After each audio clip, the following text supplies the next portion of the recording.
પ્રધાનમંત્રી નરેન્દ્ર મોદી કેમ આટલું જ્યોતિષમાં માને છે? કેમ તે પોતાના દરેક કાર્ય વિજય મુહૂર્તમાં કરે છે? અને મહત્વનો સવાલ, કેમ શપથવિધિ માટે સાંજે 7 મિનિટ અને 15 કલાકનો ગૌધુલિક સમય જ નક્કી કરાયો છે? નમસ્કાર, આપ જોઈ રહ્યા છો નિર્ભય ન્યૂઝ અને હું છું આપની સાથે રિદ્ધિ।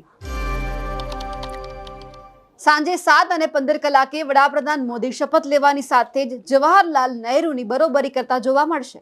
નરેન્દ્ર મોદી સરકારની શપથવિધિ કેન્દ્રમાં આજે ત્રીજી વખત વડાપ્રધાન મોદીના નેતૃત્વમાં કેન્દ્રીય સરકાર શપથ લેવા જઈ રહી છે। આજે સાંજે 7:15 કલાકે રાષ્ટ્રપતિ ભવનમાં શપથવિધિ સમારોહ પણ શરૂ થવાનો છે। શપથ માટે ગૌધુલિક સમય નિર્ધારિત કરાયો છે। આ સમયે શપથવિધિની કુંડળીમાં વૃશ્ચિક લગ્ન આવે છે, જે સ્થિર લગ્ન હોવાથી સરકાર સ્થિર બની રહે તે માટે સમય નિર્ધારિત કરાયો છે।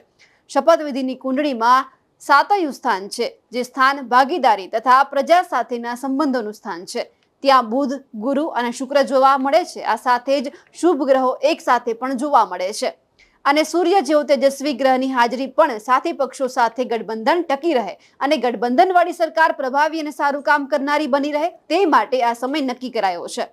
વડાપ્રધાન નરેન્દ્ર મોદીની શપથવિધિ સાથે સમગ્ર કેન્દ્રીય પ્રધાનમંડળ શપથ લેવા જઈ રહ્યું છે। આ કુંડળીમાં લગ્નેશ મંગળ છઠ્ઠા સ્થાને મેષ રાશિમાં બળવાન થઈને બેઠેલો જોવા મળે છે। તેથી શત્રુહંતા નામનો યોગ બને છે, જે વડાપ્રધાન મોદીને શત્રુઓ પર વિજય અપાવશે તેવું અનુમાન પણ લગાવવામાં આવી રહ્યું છે।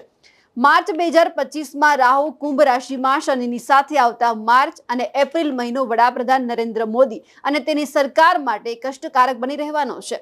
2025નો માર્ચ અને એપ્રિલ મહિનો નરેન્દ્ર મોદી અને કેન્દ્રની સરકાર માટે ખૂબ જ સંભાળવા જેવો હશે।